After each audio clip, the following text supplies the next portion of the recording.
Praise the Lord. இந்த காலைவேளையிலும் நம்முடைய எஜமானுடைய சமூகத்தில் வந்திருக்கிறோம். இருதயத்தை உயர்த்தி அந்த சர்வ சிருஷ்டிக்கும் இந்த எஜமானனை ஆராதிப்போமா? ஓ தேங்க்யூ.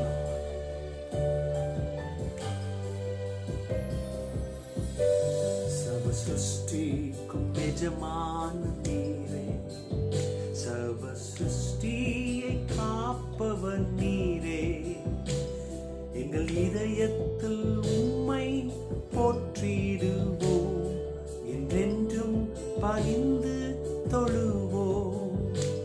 சர்வ சிருஷ்டிக்கும் எஜமான நீரே, சர்வ சிருஷ்டியை காப்பவன் நீரே, எங்கள் இதயத்தில் உம்மை போற்றுகின்றோம், என்றென்றும் பணிந்து தொழுவோம்.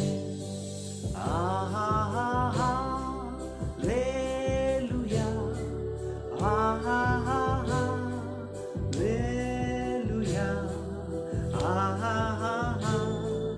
லேலுயா, ஆஹா லேலுயா, ஆஹா லேலுயா, ஆஹா லேலுயா, ஆஹா லேலுயா, ஆமென்.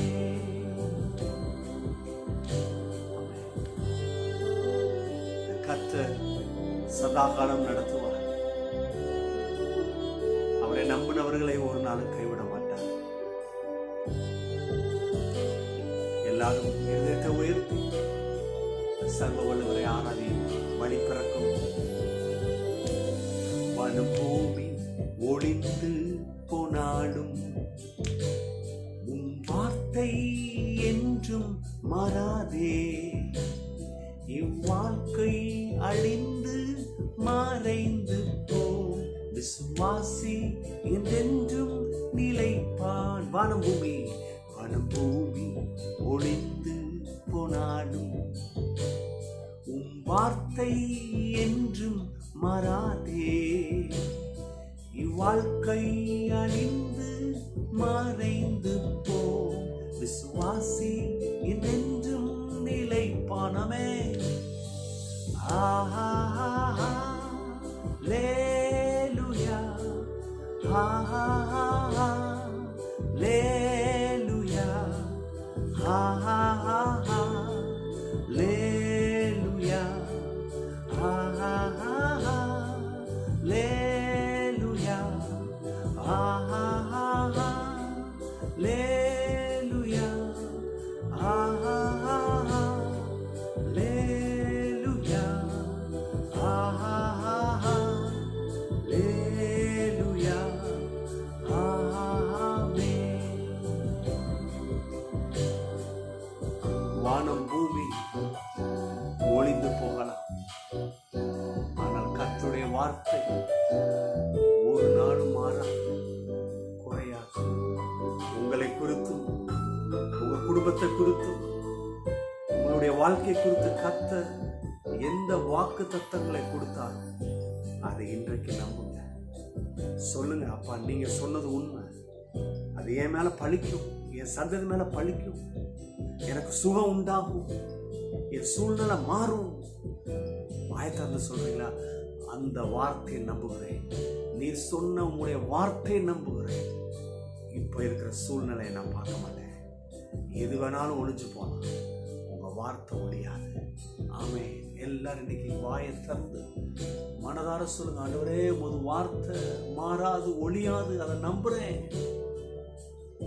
விசுவாசி என்றென்றும் நிலைத்திருப்பார். கர்த்தர் உங்களை நிலைத்திருக்க பண்ணுவார். ஆமென். எல்லாரும் கரங்களை உயர்த்தி நன்றி இயேசுவே, நன்றி இயேசுவே, உடைய கிருபைக்கும் உடைய காருண்யத்துக்கு நன்றி. ஹல்லேலூயா. ஸ்தோத்திரம், ஸ்தோத்திரம். நன்றி. உடைய இரக்கத்திற்கு நன்றி, உடைய தயவுக்கு நன்றி. ஸ்தோத்திரம். தொடர்ந்து முது வார்த்தையில பலப்படுத்துங்க. ஆமென். எத்தனை பேர் இன்னைக்கு இந்த காலை வேளையில ரொம்ப சந்தோஷத்தோடு ஐயா எதிர்பார்ப்போடு கூட கடவுள் அவருடைய வார்த்தையில் என்னை பலப்படுத்துவார் காத்துக்கிட்டு இருக்கிறீங்களா? கண்டிப்பாக உங்களுக்கு பலன் உண்டு, சகாயம் உண்டு. அவருடைய வார்த்தை எடுப்போம். 2 சாமுவேலின் புஸ்தகம் 22ஆம் அத்தியாயம் 31ஆம் வசனம். 2 சாமுவேல் 22:31. அதில் அந்த பகுதி இப்படியா வருது: தம்மை நம்புகிற அனைவருக்கும் அவர் கேடகமாய் இருக்கிறார். ஆமென். நல்ல கவனிங்க. கிறிஸ்தவ ஜீவியத்தில் மிக முக்கியமான பகுதி என்னன்னு சொன்னால், அதுதான் கிறிஸ்தவ மையமாக வைத்து வாழ்கிறது. இன்னைக்கு அநேகர் கிறிஸ்துவை மையமாக வைத்து வாழ்கிறோன்னு சொல்லுவாங்க. அவரை தான் நம்புகிறேன் பிரதர், வேற யாரு? அவர் தான் எனக்கு இதெல்லாம் செஞ்சார், இப்பயும் அவர்கிட்ட தான் காத்துக்கிட்டு இருக்கேன்னு வாங்க. ஆனால் கவனிங்க, விசுவாசிக்க மாட்டாங்க. கிரைஸ்ட் சென்டர் லைஃப் வேணும்னு வந்தாச்சுது. ஆனால் எப்படி இந்த வாகனம் எனக்கு பிடிச்சிருக்கு, இதை செலக்ட் பண்ணி நீங்கள் வாங்கியிருக்கிறீங்க, அது 4 வீலராக இருக்கட்டும் 2 வீலராக இருக்கட்டும், டெஸ்ட் ட்ரைவ் நான் போய் பிடிச்சி வாங்கியாச்சுது. அது ரொம்ப எக்ஸ்பீரியன்ஸ் பண்ணிட்டீங்க. இப்போது நீங்கள் சொந்தமாக வாங்குறீங்க. முன்னாடி டெஸ்ட் ட்ரைவ் பண்ணும்போது அந்த காரில் அவனே ஃபியூல் போட்டு வச்சுருப்பான், அதனால் நீங்கள் ஓட்டி பார்த்துக்கலாம். இப்போ நீங்கள் வாங்குகிற காருக்கு எனக்கு இப்போ என்னன்னு தெரில, முந்தினா 2 வீலர் புது 2 வீலர் ஷோரூமில் இருந்து எடுக்கும் போது அவன் பாருங்கள் கொஞ்சம் பெட்ரோல் இருக்கும், என்ன பண்ணுவான், சின்ன கூப்பன் ஒன்று கொடுப்பான். இந்த கூப்பனை போய் பக்கத்தில் இங்கே இருக்கிற இந்த பக்கத்தில் இருக்கிற அந்த பெட்ரோல் பங்க்கில் போடுங்க, கூப்பன் கொடுத்தா போதும், பைசா வேணாம், கூப்பன் கொடுத்தா போதும், பெட்ரோல் போட்டுருவோம் 1 லிட்டர். அப்புறம் கவனிங்க, இந்த 1 லிட்டர் வச்சுட்டு காலம் ஃபுல்லாக ஓட்ட முடியுமா? இல்லை, நீங்கள் அப்போதைக்கு பெட்ரோல் போடணும். இது எப்படியோ நீங்கள் இந்த இயேசு வேணும், எனக்காக ஜீவனை விட்டுருக்கிறாரு, என்னை வாழ வைக்கிறதுக்காக, என்னுடைய பாவம் சாபத்தை எல்லாம் தொலைச்சிட்டாரு, என்னை அவருடைய பிள்ளையாக மாற்றிருக்கிறாரு, இதெல்லாம் தெரிஞ்சும் இப்போது வண்டியை வாங்கியாச்சுது. இப்போ அந்த வண்டிக்கு ஃபியூல் போடாமல் இருக்கிறீங்க. அதுதான் என்னது? நம்பிக்கை, பிலீவ். விசுவாசம் இல்லை, நான் ஒன்றும் செய்ய முடியாது. அப்போ கவனிங்க, மிக முக்கியமான கட்டம் கிறிஸ்தவ ஜீவியத்தில் இந்த நம்பிக்கை. இன்னைக்கு அநேகர் இந்த நம்பிக்கை இல்லாமனால தான் அவங்க வாழ்க்கையில் முன்னேறவே முடியல, ஒரு ஸ்டெப்பு கூட எடுத்து வைக்க முடியல. அதுக்கு காரணம் என்னன்னா, உள்ள நம்பிக்கை இல்லை. கர்த்தர் சொல்கிறாரு, நீ என்னை நம்புப்பா போதும், நான் எல்லாத்தையும் செய்கிறேன், நான் உன் கூட இருக்கிறேன், நான் நடத்துவேன், நான் எப்படி உன்னை விட்டு கொடுப்பேன், உனக்கு விரோதமாக எதுவும் வாய்க்காது, நான் உன்னை விட்டு விலகலை, உன்னை கைவிடலை. எப்படி சொல்கிறாரு பாருங்க, அற்புதமான வார்த்தைகள். நான் உன்னை விட்டு விலகலை, உன் கூட இருக்கிறேன். ஆனால் நம்ப மாட்டோம். ஒரு சில ஆண்டுகளுக்கு முன்பதாக அப்போ தான் இந்த கோவிட் முடிஞ்சு அப்படி மெதுவாக செயல்பட ஆரம்பிக்குது. அப்போ பாருங்கள், அநேகரையும் ஒரு விதமான பஞ்சம் தாக்குனது. முக்கியமாக இந்த பண தேவைகள் அதிகமாக இருக்குது, எங்கள் வேலையே இல்லையே, பலவிதமான நெருக்கம். அப்போ பாருங்கள், அது காரியம் என்னையும் தாக்க தான் செஞ்சது. ஆனால் கர்த்தர் ரொம்ப நல்லவர் பாருங்க. அவர் மேலே நம்பிக்கை வைக்கும் பொழுது என்னையை மட்டும் போஷிக்கலை, கிட்டத்தட்ட 2.5 மாதம் பசி பட்டினியில் இருந்தவங்களுக்கு ஒவ்வொரு நாளும் கிட்டத்தட்ட 2.5 மந்த்து அந்த பிள்ளைகளுக்கு சாப்பாடு, ஒருவேளை நல்ல சாப்பாடு செஞ்சு கொடுக்க கர்த்தர் கிருபை பாராட்டினார். என்னை மட்டும் போஷிக்கலை, என்னை வைத்து நிறைய பேருக்கு போஷிக்க செய்தார். அதில் 2வது அற்புதம் என்னென்னா, அதுதான் இன்றைக்கி நான் சொல்லணும்னு உங்கள் முன்னாடி வைக்கிறேன். அந்த டைம் ஸ்கூல்ஸ்னால் ஆரம்பிச்சாச்சுது. அந்த டேர்ம் ஃபீஸ் கட்டணும், நெருக்கடி என்கிட்ட இல்லை. நான் இல்லைன்னா கர்த்தர்கிட்ட தான் போய் நிற்பேன். டேஸ் போய்கிட்டே இருக்குது, அவங்க கொடுத்த டே முடிய போகுது. அப்போது என் மனைவி சொன்னாங்க, சரி முடிய போகுது, எப்படியும் ஒரு 10 டேஸ்க்குள்ளே நமக்கு எப்படியாவது கர்த்தர் தந்துடுவார். அதனால் நான் என்ன பண்ணுறேன், யார்கிட்டாவது என்னோடய ஃப்ரெண்ட்ஸ் கீழே இருக்கிறாங்க, பக்கத்தில் இருக்கிறாங்க, அவங்ககிட்ட வாங்குகிறேன், அதை கொடுப்போம் அப்புறம் நம்ம கொடுத்துட போகிறோம்ல.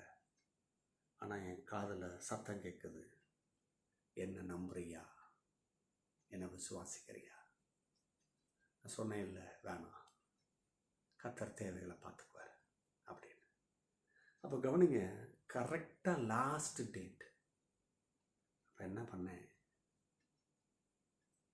என் வீட்டில் என் மனைவி சத்தம் போட்டாங்க, நீங்கள் பாருங்கள், சொல்கிறத கேளுங்க, உங்கள்கிட்ட எவ்வளோ இருக்குது, அந்த பணம் இந்த குறைவு, இதை தயவு செய்து நான் வாங்கி வச்சுட்டேன், நீங்கள் போய் கொடுங்க. அப்போ எனக்கு ரொம்ப வருத்தம். இந்த சத்தம் கேட்டுச்சே, அது உண்மையான சத்தமே. ஒரு நாளும் கர்த்தர் பொய் பேச மாட்டாரே. இல்லை, அவர் பொய் பேசுகிற செய்வார். இதை செஞ்சு முடிங்கன்னாங்க. அதை வாங்கிறதுக்கே எனக்கு ரொம்ப இருதயத்தில் அவ்வளோ பெரிய கஷ்டம். வாங்கினேன், எடுத்துகிட்டு போகிறேன், உள்ளே நுழைஞ்சாச்சு. பெரிய கியூ நிற்குது. இப்போ கர்த்தர்கிட்ட ஃபைட். ஆண்டவரே, நீங்கள் சொன்னது உண்மை, ஆனால் இப்போ வாங்கிட்டேனே நான், இது என்னப்பா, இது எனக்கு கொஞ்சம் கூட பிடிக்கல, நான் உங்கள் வார்த்தையை தான் நம்புகிறேன் என்று சொல்லி நான் பேசி கொண்டிருக்கிறேன். ஒரு ஃபோன் கால் எனக்கு வருது. அந்த ஃபோன் கால் வருது, எங்கே இருக்கீங்க? நான் சொன்னேன், இப்படி ஸ்கூலில் இருக்கிறேன். நீங்கள் யார்? இல்லை, நீங்கள் ஸ்கூலில் இருந்து வீட்டுக்கு வாங்க, உங்களுக்கு பணம் கட்டி முடிச்சாச்சு. யார் நீங்கள்? யார்? உங்களுக்கு எப்படி தெரியும்? இல்லை, கட்டியாச்சுங்க, வாங்க. சரி, யாரோ எப்படியோ தெரிஞ்சுட்டு, யாருக்கும் தெரியாது அந்த விஷயம். யாராவது விளாடுறாங்களா, ஏதாவது கேம் ப்ளே பண்ணுறாங்களா, இல்லை என்ன நடக்குது? அந்த ஆள் சொல்லுது, நீங்கள் போய் இந்த பில் நம்பரை சொல்லி கேளுங்க, அப்புறம் உங்களுக்கு புரியும். இவ்வளோ கிளியராக சொல்கிறாங்கன்னு நான் சொன்னேன். க்யூவில் நிற்கிறவங்ககிட்ட ஒரு சின்ன ஆஃபீஸில் போய் ஒரு என்கொயரி பண்ணணும், நான் திரும்பி லைனில் வந்து நிற்பேன், எனக்கு இந்த பிளேஸை விட்டுறாதீங்க, போயிட்டு வாங்க. நான் போய் என்கொயரி பண்ண, அப்பயும் பாருங்கள் எனக்கு விசுவாசம், க்யூவில் வந்து நிற்பேன்னு. ஆனால் என் கர்த்தர் மாறாதவர், விட்டு கொடுக்காதவர். அங்கே போய் கேட்குறேன், ஆமாம், எஸ், காலையிலே வந்து உங்கள் பிள்ளைக்கு பே பண்ணியாச்சு, நீங்கள் ஏன்ப்பா வந்து நிற்கிறீங்க? கவனிங்க, இந்த வசனம் என்ன சொல்லுது, நம்ம கர்த்தரை நம்பும் பொழுது கர்த்தர் நமக்கு கேடயமாக இருக்கிறார். எனக்கு அவ்வளோ சந்தோஷம், ஆனந்த கண்ணீர் வடித்தேன். ஸ்கூல் கேம்பஸ்லேருந்து பேசிட்டு வரேன், ஆண்டவரே, நான் உங்கள்கிட்ட சண்டை பிடிச்சேன், ஆனால் நீங்கள் அதுக்கு முன்னாடியே காரியத்தை முடிச்சு வச்சுருக்கீங்க. வீட்டுக்கு வந்த உடனே அதை கொடுத்து, இதை போய் கொடுத்துறேன், இது வேணாம், கர்த்தர் நமக்கு கட்டிட்டார். உடனே அதை கொடுத்துட்டோம். எப்படி, என்ன நடந்தது? மனைவி கேட்டாங்க, நான் சொன்னேன். 2 பேரும் கர்த்தரை துதித்தோம். மக்களே, நம்பிக்கை, நம்புங்க கர்த்தரை. இருக்கிற சூழ்நிலையை வச்சுட்டு பார்த்துக்கிட்டு அவ்வளோதான் போச்சு, என்ன நடக்குமோ அதுதானே நடக்கும், இல்லை இதுக்கு போகாதீங்க. என் தேவனால் எல்லாம் கூடும், அவர் சொன்ன வாக்கெடுங்க. இன்றைக்கி அதான் அந்த பாடல் எடுத்து பாடினது. வானம் பூமி ஒளிஞ்சு போகலாம், அவர் வார்த்தைக்கு ஒளிவு இல்லை. அவர் வார்த்தைக்கு ஒளிஞ்சு போகிறதுக்கே அதுக்கு அந்த மாதிரி கெப்பாசிட்டி இல்லை. அது வாழ்கிற கெப்பாசிட்டி, அநேகரை வாழ வைக்கிற கெப்பாசிட்டி கடவுளுடைய வார்த்தைக்கு உண்டு. இன்றைக்கி அந்த வார்த்தையை அனுப்பி வைக்கிறேன், நீங்களும் வாழுங்கள். கர்த்தர் உங்கள் வாழ்க்கையில மகிமைப்படுவாராக. God bless you. Bye-bye.